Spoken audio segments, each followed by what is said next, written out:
Halo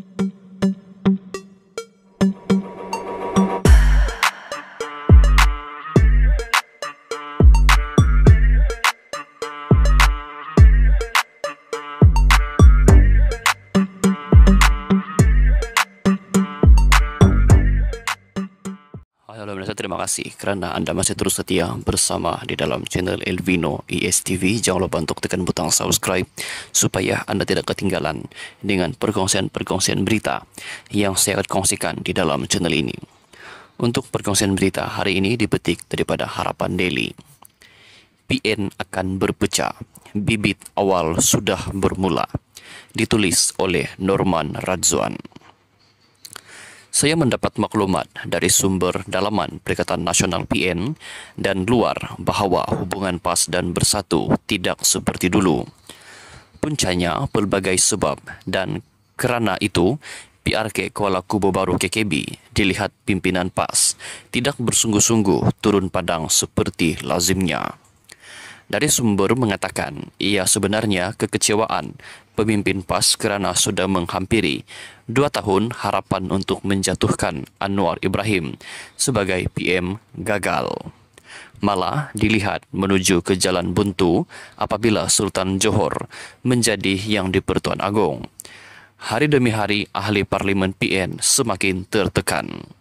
Banyak projek atau peruntukan kawasan tiada, malah diberi terus melalui wakil penyelaras parti kerajaan. Lebih tertekan apabila gaji penjawat awam bakal menikmati kenaikan gaji 15 hingga 38%, iaitu kadar tertinggi dalam sejarah perkhidmatan awam negara, sekaligus akan memberi tekanan kepada kerajaan negeri. Rakyat di kawasan Parlimen Pembangkang mulai bising dan dikabarkan ada ahli parlimen yang takut untuk turun kawasan kerana tidak sanggup menerima cemuhan dari penduduk kawasan. Bercerita mengenai kemelut antara PAS dan Bersatu, kabarnya PAS berhasrat meletakkan calon di Kuala Kubu Baru KKB, tetapi Bersatu tegas untuk meletakkan calon mereka. Padahal umum tahu Bersatu tiada jentera, tiada ahli seramai dan sehebat PAS. Semalam dikatakan terbongkar kononnya di kumpulan WhatsApp PAS kawasan Hulu Selangor, berang kerana calon Bersatu mendiamkan diri daripada menjawab isu pinjaman Along. Dari sumber yang lain turut memberitahu beberapa pimpinan sudah menunjukkan rasa tidak puas hati untuk mengikut Bersatu yang dianggap penumpang PAS dalam PN. Minggu lepas saya duduk sekali dengan pimpinan kecil PAS yang saya kenali sejak bersama-sama dalam PR. Katanya Bersatu ini sebenarnya bersama PAS pun tidak menambah, tidak bersama PAS tidak mengurang. Saya pun tambah gula dan garam. Benar, tanpa PAS tiada satu pun kerusi Bersatu akan menang. Tanpa PAS siapalah Bersatu?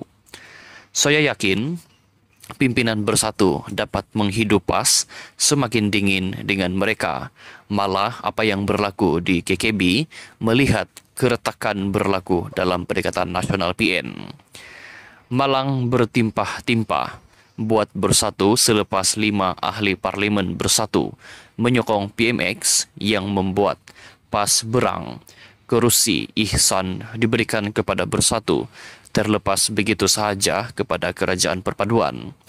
Lebih membuat Bersatu tertekan pengaruh mereka di Sabah.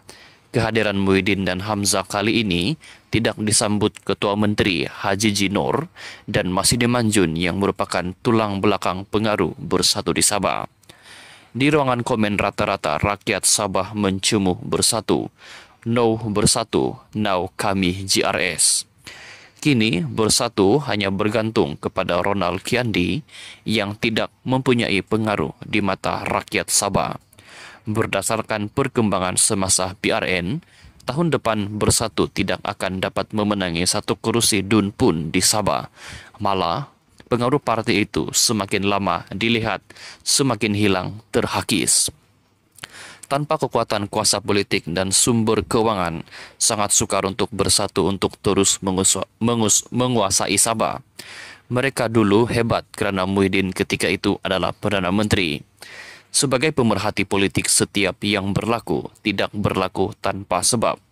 Ia seperti daun bergoyang kerana ada angin. Baru-baru ini Zuhdi mahukan pemimpin Islam lakukan gencatan senjata. Nik Abdul bertemu PMX, MB Kelantan Datuk Panglima Perang Isytihar. Di depan umum dirinya berpolitik hanya 5 tahun sekali. MB Perlis beritahu hubungannya sangat baik dengan PMX. Terbaru yang paling mengejutkan, pemerhati politik maupun penyokong PAS apabila Panglima Perang PAS Sanusi di halayak umum memohon maaf kepada PMX. Kabar saya terima dari rakan-rakan media yang sering bersama Perikatan Nasional. Pengumuman Sanusi itu sungguh tidak menyenangkan hati pimpinan Bersatu kerana muktakhir ini pimpinan PAS semakin lunak dengan PMX. Apa maksudnya semua itu? Semalam saya dihubungi seorang rakan dan ditanya, "Anta, jika PAS bersama dalam kerajaan bagaimana?" Jawab saya, "Ana sudah menulis sebelum ini.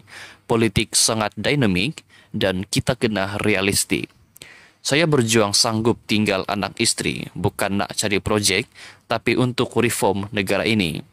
Untuk masa depan anak cucu, negara ini mesti dipimpin pemimpin yang bencikan rasuah.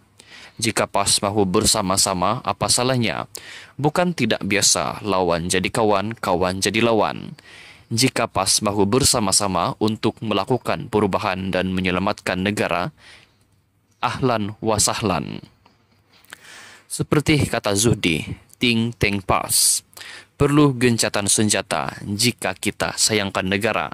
Ketepi permusuhan dan kita fokus pulihkan negara ini. Nak kira dendam, amarah, salah mereka, itu bukan politik, itu masalah pribadi.